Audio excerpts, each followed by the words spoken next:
boa noite. Que Jesus, o mestre amigo, nos envolva em sua paz. Como perceberam, o Abilinho é amigo antigo. Ele não está tão velho, né? Mas já está meio gasto, não está? Porque vejo os amigos que ele tem, né? Do tempo em que ele corria bastante. Aposto que hoje ele corre pouco. Mas corremos atualmente muito mais atrás do nosso conhecimento espírita, da interiorização da doutrina espírita que abraçamos há já bastante tempo. Allan Kardec, no Evangelho segundo o Espiritismo, nos dá conta de que a humanidade teve três grandes revelações, ou três grandes reveladores. O primeiro, personalizado em Moisés, 1.500, 1.400 anos antes do Cristo. A segunda, aquele que dividiu as eras em antes e depois dele, foi o Cristo. E o terceiro, decorridos também 1.800 anos, a doutrina espírita. Esta não personalizada em um indivíduo, mas sim nos espíritos, assentada sobre a mediunidade. É evidente que Moisés não foi o primeiro mensageiro da misericórdia divina. Ele nos trouxe, é verdade, um princípio que houvéramos esquecido. Mas, desde muitos anos antes, mais de 10.000 anos antes, a misericórdia divina nos proporciona esclarecimentos, orientações, para podermos nos melhorar. Emmanuel nos dá conta que entre os exilados de Capela, aqueles que tinham maior elevação, que eram mais cultos e que eram mais desenvolvidos, aportaram no Egito e trouxeram com eles, intuitivamente, não só a conversa que tiveram com o Cristo, mas também o aprendizado que houveram desenvolvidos em outro mundo, em outras terras. Trouxeram a esperança, a saudade e a cultura. E desenvolveram aqueles anos, aqueles séculos, as pessoas que aqui estavam. É natural que quando aqui chegaram, sentiram-se como que expulsos do paraíso, forçados a reencarnarem em corpos menos evoluídos, em corpos mais animalizados do que eles próprios. Daí, talvez, tenha vindo essa ideia da metempsicose, transmitida no dizer popular, onde pessoas acreditam na reencarnação do ser humano ser possível também entre os animais. Parece um pouco estranho para nós espíritas. Nós sabemos que a alma do ser humano, a alma do homem, não reencarna em animais. Mas aqueles que não são espíritas cultivam ainda hoje essa ideia. Existe uma parcela da humanidade que acredita ser possível o homem reencarnar em animais. Emmanuel nos esclarece que essa ideia talvez tenha vindo desses antigos povos que aqui estiveram, porque para eles nós éramos quase animais em nossos corpos e em nossa evolução espiritual. O fato de reencarnar em animais, teve uma novela, não faz pouco tempo, em que davam conta naquela região, lá para o lado da Capadócia, não foi? Que as pessoas poderiam reencarnar em animais. Teve uma lá, até que, se não me engano, se não me falha a memória, reencarnava em bananeira, não foi? Então, até em plantas. Nós espíritas sabemos que não. Não é assim. A nossa doutrina fundamenta e assegura que não. Mas aqueles que vieram de Capela também sabiam. Sabiam que não reencarnariam em animais, porém sentiam-se mais ou menos assim. E havia uma divisão, uma distância muito grande entre o entendimento que eles já possuíam e queriam transmitir. Nos trouxeram a ideia do Deus único, nos trouxeram a ideia da reencarnação, nos trouxeram a ideia da grandeza da misericórdia divina, mas nós estávamos muito atrasados, e eles precisaram, então, trocar algumas coisas, e transmitiam os ensinos com figuras, e nós nos deixamos levar mais pelas figuras. No Egito Antigo, as classes mais elevadas, a classe sacerdotal, sabia muito bem da reencarnação e da grandeza do Deus único, mas não transmitiam para todos, transmitiam apenas para os iniciados, apenas para aqueles que demonstrassem grau cultural, grau de inteligência, capaz de entender a lei que eles conheciam. Ainda hoje, existem pessoas que não conseguem compreender a lei da reencarnação. Imagine há mais de 10 mil anos. Dificilmente compreenderíamos. Eles precisaram, então, ocultar as verdades, criando deuses. E passamos a adorar o sol, que era a fonte da vida. Sem o sol, não há vida. E o Deus maior, então, seria o Deus Sol, chamado de Ra, em seu início, no período da manhã, e de Atum, no entardecer. Mas, para podermos saber que havia algo maior, os ensinos transmitidos para as pessoas, para os iniciados, era bem fechado, era oculto, mas haviam esses grandes conhecedores. E aqueles que conheciam os pequenos mistérios eram chamados de filhos da mulher, ou filhos do homem. Jesus usa essa expressão no Evangelho. Ele traz no seu conhecimento, na sua lembrança, ainda essa diferença. Tanto é que ele diz que João Batista, dos nascidos de mulher, que era uma categoria de espíritos, João Batista era o maior. Jesus, certamente, estava um grau acima. Já pertencia não aos pequenos mistérios, mas aos grandes mistérios. E aqueles que eram iniciados no grande mistério eram chamados filhos de Deus, ou filho dos deuses, porque havia os ensinos das grandes cidades e os ensinos das pequenas cidades. Nas pequenas cidades, aqueles que eram iniciados nos grandes mistérios eram chamados de filho dos deuses. E nas grandes cidades, era chamado de filho de Deus. Uma diferença, uma distinção que permaneceu no Evangelho.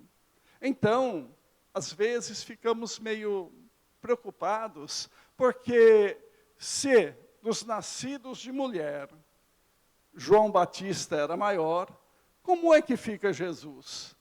Jesus não nasceu de mulher? Afinal de contas, Maria não era sua mãe? Era, porém, na graduação espiritual, Jesus está em outro nível. Apenas isso. Uma coisa que herdamos dessas divisões, deste aprendizado. E certamente a população comum não tinha acesso a essas informações, porque a iniciação em qualquer um dos graus requeria e requer até hoje uma grande dedicação. requeria e requer um estudo aprofundado. Ora, nós não estamos longe disso. Para conhecermos qualquer coisa, precisamos estudar. Para nos iniciarmos na doutrina espírita, precisamos estudar, com muito mais facilidade do que os antigos egípcios, porque hoje temos acesso à cultura e ao conhecimento com grande facilidade. Mas é necessário que nos dediquemos. Não basta lermos as obras espíritas, precisamos estudá-las, precisamos meditar, precisamos ir mais a fundo para entendermos aquilo que está escrito. A grande maioria dos espíritas lemos a obra, todos os livros de André Luiz, mas poucos se dedicaram a estudar a obra de André Luiz, a estudar a obra de Emmanuel, a sentar quietinho e se dedicar à leitura, à análise e à meditação. Se fizermos isso, seremos iniciados na doutrina espírita. Se não fizermos isso, não seremos iniciados na doutrina espírita. É claro que, oficialmente, não existe iniciados na doutrina espírita. Somos todos iguais. Mas nós nos iniciamos para sermos espíritas. Ora, muitos espíritas se esquecem de estudar o livro dos Espíritos. Estudam obras que aparecem por aí, de espíritos e espíritas apressados, mas se esquecem de estudar a base. Não nos iniciamos nos mistérios da doutrina espírita. A obra de Kardec é extraordinária, esclarecedora, desde que meditemos sobre elas. Mas a humanidade, recebendo esses imigrantes de capela, foi progredindo. Diz Emmanuel, que daquela turma que reencarnou no Egito Antigo, todos voltaram, não ficou nenhum. Todos foram de volta para o planeta de origem, mas nos deixaram ensinamentos valiosos, nos deixaram chamamentos grandiosos, e que nos chamam, despertam a nossa curiosidade nas suas construções. Existem mistérios ocultos que ainda não conseguimos decifrar. Tem muitas coisas no Egito que, feitas há 4.000 anos, e que não temos ideia de como é que eles puderam construir aquilo. Mais famosas são as pirâmides. As pirâmides guardam ainda segredos. Como é que eles construíram aquilo? Existem teorias. Um monte de areia, não sei como, mas ninguém chegou ainda à possibilidade de construir uma pirâmide com medidas tão perfeitas quanto aquelas. Não dá. Não conseguimos ainda com a nossa ciência de hoje. E tem outros tantos, mas o maior deles foi trazer essa ideia de Deus não material, de Deus sem matéria, que foi passada ao longo do tempo para os iniciados. Ora, Moisés nasceu, se educou e cresceu no Egito. E cresceu, não foi entre o povo mais simples, foi entre o povo mais culto. Ele estudou muito e ele sabia muitas coisas. Por volta de 1400, os sacerdotes do Antigo Egito, dizem os estudiosos, começaram a se corromper, começaram a se deixar conduzir pelas riquezas materiais. E o ensino começou a declinar. E nos tornamos escravos de ideias que não são verdadeiras, escravos de símbolos. E passamos, então, a cultuar símbolos. Fizemos o famoso bezerro de ouro, começamos a adorar imagens, não entendíamos mais o mistério de Osíris e de Íbis, e passamos a adorar um touro, que era um pouquinho diferente, porque nascia com uma marca na testa, achando que aquele animal era eleito pelos deuses. E começamos então a perder a espiritualização. Moisés foi chamado para nos retirar do Egito, talvez não desse Egito físico, mas dessa doutrina, desses esclarecimentos que os sacerdotes ocultavam para escravizar as mentes das pessoas. E houve então a grande peregrinação, saiu do cativeiro para ensinar aos homens a ideia nova. E durante esse trajeto, em que precisamos ir para o deserto, e o deserto é uma coisa curiosa, porque aparece nas Escrituras. João Batista foi para o deserto, Jesus foi para o deserto, Paulo foi para o deserto, grandes missionários foram para o deserto. Mas que deserto será esse? Não há de ser o deserto de areia. E olha que para Moisés ficar peregrinando pelo deserto durante 40 anos, o mapa dele estava bem ruinzinho. Porque dá para entrar e sair nesse período. Mas ele demorou todo esse tempo para renovar a mente daqueles que o seguiam, daqueles que estavam com eles.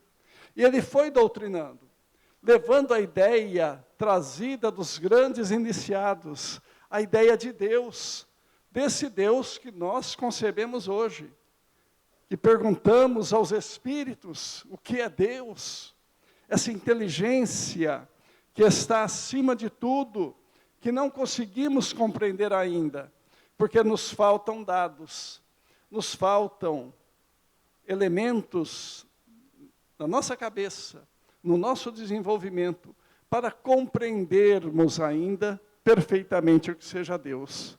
Mas Moisés foi incutindo essa ideia, e chegou um momento que aquele povo amadureceu, e podia então receber a lei de Deus. E Moisés foi convidado a subir uma montanha. Subir para se dirigir a Deus. E levou aquilo que nós chamamos de tábua, para receber a mensagem divina. E ficamos sabendo, Moisés subiu o monte e recebeu os 10 mandamentos. Quantas vezes ele fez isso?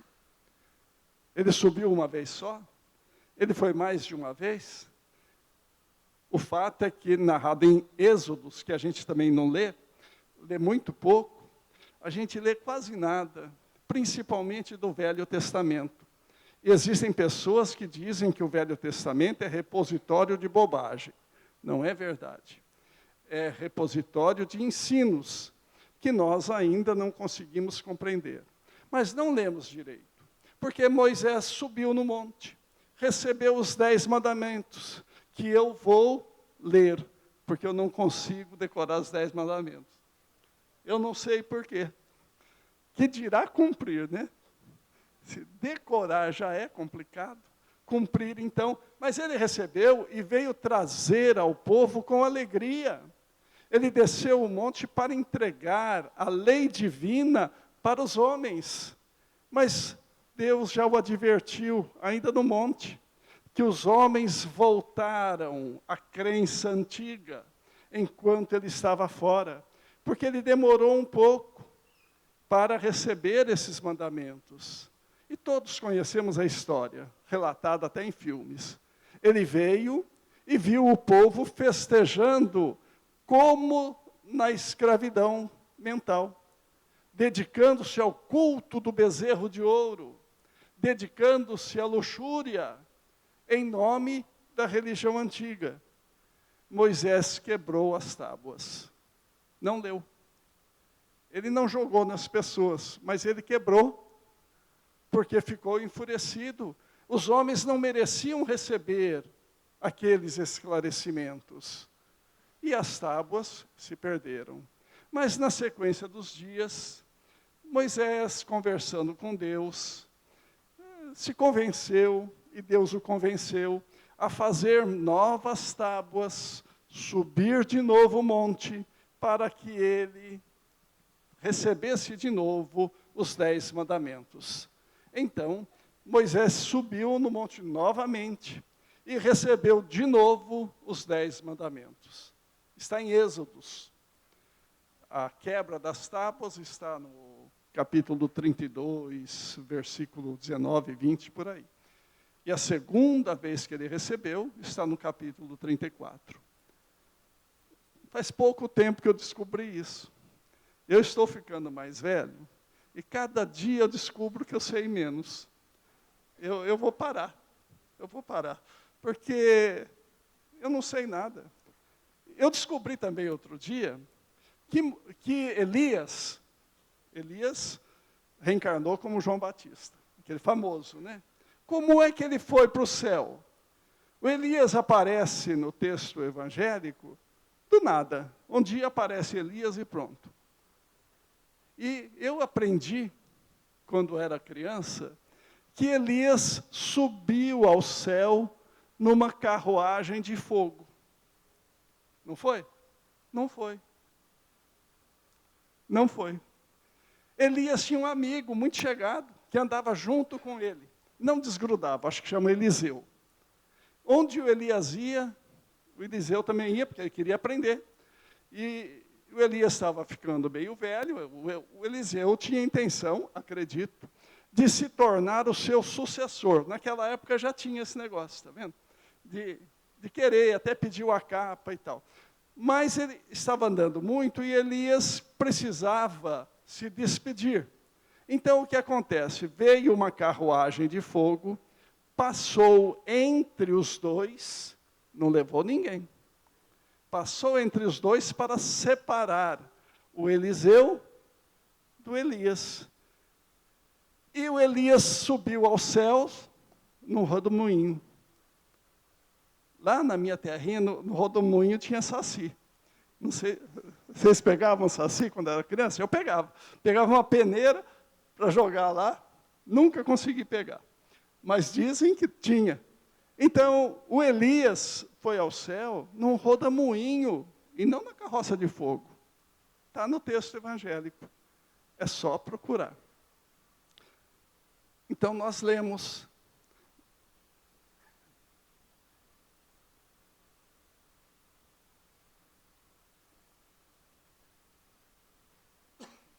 Vai secando a garganta, né? Mas não estudamos e não procuramos o mistério. Não procuramos entender. É só procurar. Ora, Moisés trouxe para nós isso.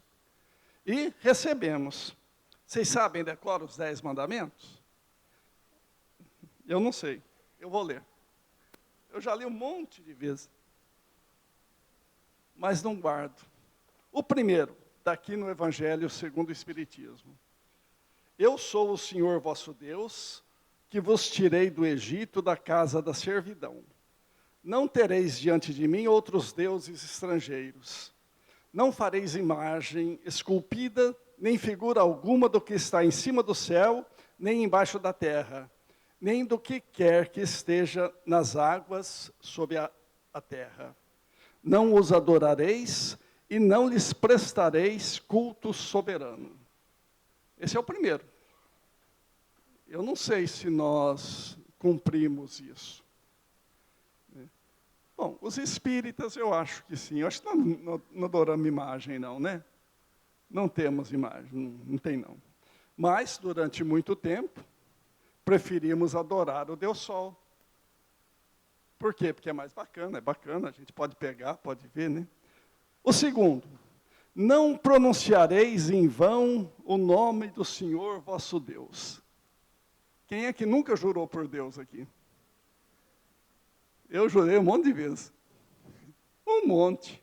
Juro por Deus. Será que nós estamos mesmo jurando por Deus? Porque nós gostamos de simplificar. Nós pegamos uma afirmação do evangelista João, que fala assim: conhecereis a verdade, e a verdade vos libertará. É o versículo 32 do capítulo 8. Eu decorei, esse eu decorei. Os 10 mandamentos, não.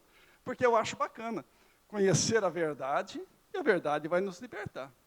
Só que o evangelho, o item antes, o versículo anterior, diz assim, é o Cristo que fala isso: se permanecerdes em mim e cumprirdes o meu ensinamento, conhecereis a verdade, e a verdade vos libertará. Mas então primeiro precisa conhecer o que o Cristo nos disse e cumprir. A mesma coisa na hora da oração. Tudo que pedires ao Pai em meu nome, vos será concedido. Também decorei. Mas antes disso tem um outro versículo. E depois desse tem um outro. Porque ele estava, nessa ocasião, falando aos apóstolos. Ele termina esse versículo e fala assim: até hoje, nenhum de vocês orou. Será? E para orar precisa o quê? Precisa cumprir e praticar aquilo que ele ensinou. Aí pediremos em oração ao Pai em nome de Jesus. E será atendido. Mas primeiro precisamos praticar aquilo que ele ensinou. O terceiro é o mais facinho. Esse é fácil. Lembrai-vos de santificar o dia de sábado. Pronto, esse é fácil. Sábado é dia santo. Esse eu cumpro sempre.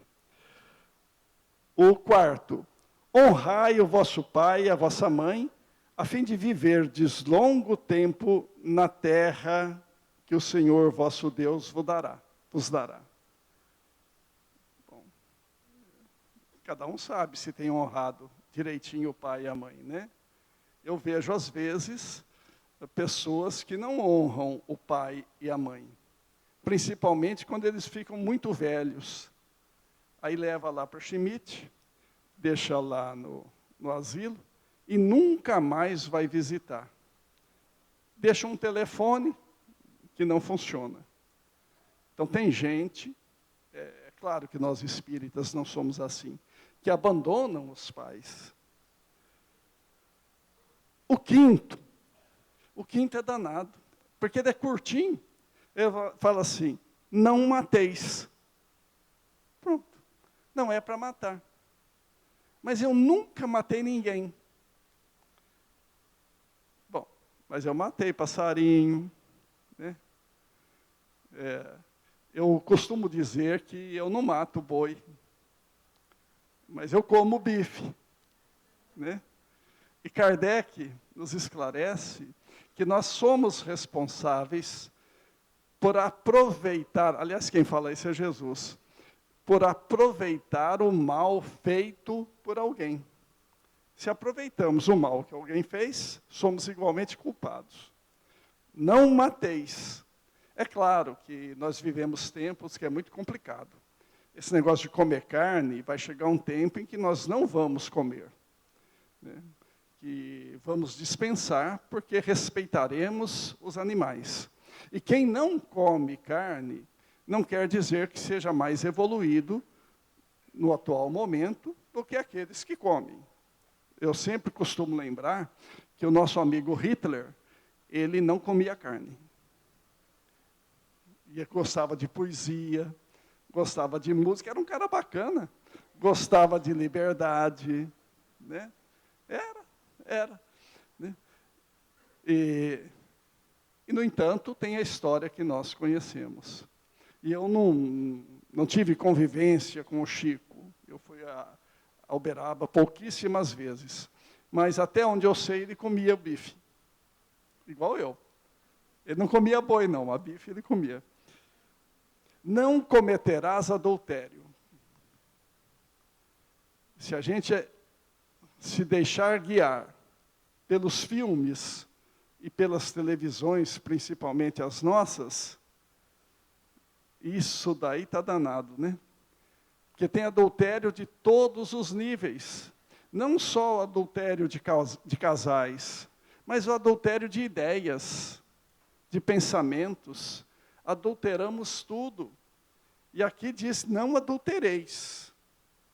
Não fala que é só de casados, de homem e mulher, mas também de ideias, de pensamentos, de orientações dadas pelos espíritos.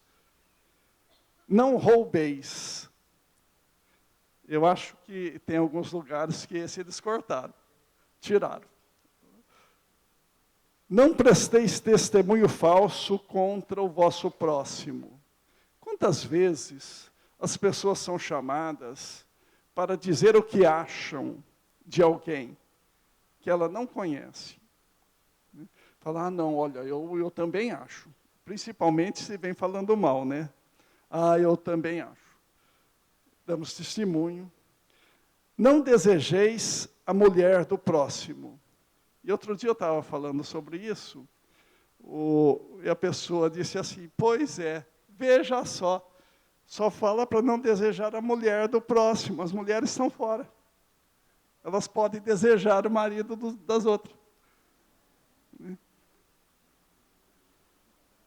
Eu disse, olha, eu não sei não, mas eu acho que não, acho que vai incorrer aqui também. Eu acho que não vai estar certo. Porque vai que uma vez a gente é homem, outra vez é mulher, né? Então não dá certo. O 10º, não cobiceis a casa, o boi, o servo do vosso próximo. E nós vivemos na sociedade sempre cobiçando o que os outros têm. É o carro mais bonito, a casa mais bonita, a roupa mais bonita, o melhor lugar para sentar. Tem gente que está disputando até o passista para tomar passe. Ele entra e olha para ir lá. Porque esse passista é melhor. E olha lá, aquele lá foi lá e sentou lá no lugar que eu ia sentar. Ficamos cobiçando o lugar dele, para tomar passe com aquele médium e não com o outro. Bom, são os 10 mandamentos recebidos por Moisés. A humanidade precisou amadurecer essas ideias de respeito ao próximo, porque são proibições algumas e outras são orientações do que nós não devemos fazer e algumas do que nós devemos fazer. E precisamos de 1400 anos para recebermos mais uma palavra, porque embora Moisés tenha feito isso, e feito toda uma legislação, ele não disse tudo. Ele disse algumas coisas. Veio Jesus fazer a segunda revelação, segundo Kardec. E ele não veio destruir a lei. A lei é a mesma. Amar a Deus, e ele simplificou depois, amar a Deus sobre todas as coisas e ao próximo como a si mesmo. Ele não veio destruir. Ele veio dar cumprimento e veio complementar os ensinos, porque nós estávamos com dificuldade de entender e adulteramos as leis para termos prestígio pessoal. E Jesus veio na segunda revelação clarear muito, que todos nós sabemos. Tem sempre um mas quando ele ensina. Ele fala, não matareis, entretanto eu vos digo, e esclarecia alguma coisa. Sempre complementando a lei divina. Mas ele também disse que não havia dito tudo. E que precisaríamos amadurecer a ideia. Agora, a ideia cristã, saída lá do Egito, é a mesma. Passando por Moisés, passando pelo Cristo, precisamos amadurecer, porque nosso pensamento é muito devagar, é muito pequeno. Não crescemos na parte moral, igual crescemos em ciência. E fomos amadurecendo. Mas o nosso amadurecimento demorou pouco mais de 200 anos. E tiramos o Cristo do cristianismo. Tiramos os ensinos cristãos e colocamos de novo o nosso egoísmo, o nosso poderio para mandar nas pessoas. No ano de 553, fizemos um concílio para tirar a reencarnação da doutrina cristã. E esse concílio foi tão complicado em Constantinopla que nem foi convocado pelo Papa. E um rei, então, resolveu chamar os bispos para analisar propostas, porque a reencarnação estava incomodando. Então, por decreto, tiraram a reencarnação do movimento cristão, no ano de 553. E prenderam a ciência. A ciência tinha que andar ao sabor daqueles poderosos. Mas a ciência foi amadurecendo. Vieram séculos de sofrimento, de lutas e de libertação. Só 1800 anos depois do Cristo, podemos receber a doutrina espírita, que traz o cristianismo de volta, mas encarado do ponto de vista científico. Científico quer dizer de acordo com as leis lógicas do raciocínio, do pensamento, não mais com dogmas, dizendo faça assim porque eu quero, mas que devemos fazer desta ou daquela forma, porque é a melhor forma para todos nós. Transformou-se no Consolador, o Consolador prometido pelo Cristo. E achamos que a doutrina espírita, então, vem para passar a mão na cabeça, para acobertar enganos, para acobertar erros. Não. A doutrina espírita vem para esclarecer. Nos consola porque ensina que sofremos, porque criamos o sofrimento no passado. O sofrimento não foi criação de Deus, foi invenção dos homens, pelo desrespeito às leis naturais. Agimos contra a natureza, recebemos o choque do retorno. Reencarnamos, trazendo nossas dificuldades. Outra revelação há de vir, porque o Espiritismo também não deu tudo ainda. Os Espíritos ainda não disseram tudo, mas precisamos tomar cuidado, porque na primeira revelação, nós caímos poucos dias depois, voltando ao pensamento antigo. Quando veio Cristo, demoramos 230 anos para cair de novo na mesma conduta. Vindo a doutrina espírita, ora, os espíritos que são os nossos inimigos, continuam com a mesma técnica, com a mesma tática, com o mesmo método, incentivando o nosso orgulho, a nossa vaidade, o nosso desleixo, porque é bem mais fácil se fizermos coisas de fora, se fizermos coisas que não precisam modificar a minha conduta, basta a aparência. E vamos adorar, então, coisas bem mais simples. Ouço dizer frequentemente que a leitura dos livros de Kardec é difícil. Não é verdade. Precisa pensar. Não dá para ler com atenção o livro dos Espíritos, o livro dos Médiuns, assistindo o jogo de Portugal com o País de Gales. Não dá. Nós precisamos nos retirar para o deserto, para o silêncio, limpar a nossa mente das ideias antigas para pensar. E aí vamos entender, André Luiz é difícil, é complicado. Não, não é não. Ele romanceou até os ensinos. É que nós ficamos muitas vezes só na história, porque nós gostamos de fantasia, não gostamos da verdade. Nos encaixamos bem numa história do Malbatã, quando a verdade foi visitar um castelo e se apresentou como a verdade, o vizir não permitiu a sua entrada. porque embora ela fosse muito bonita, ela não estava vestida adequadamente para entrar no castelo. E ela vai então se transformando, até que, no final, ela se apresenta como a fantasia. E com a fantasia, com vestes bonitas, ela pôde entrar. Mas a verdade estava oculta, porque nós gostamos de fantasia. É uma lenda criada pelo Malbataan.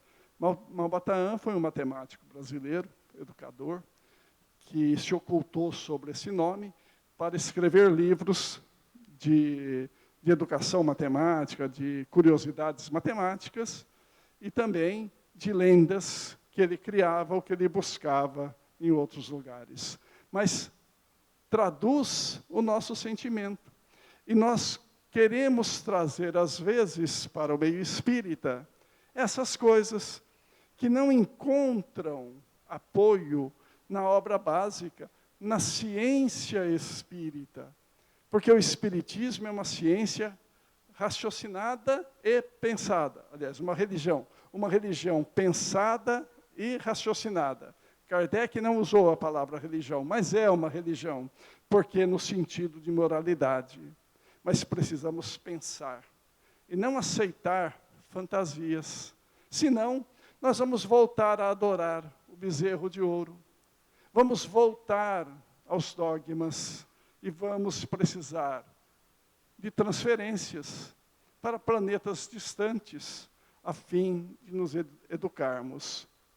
Seremos utilizados pela misericórdia divina para erguer aquele povo que lá se encontra.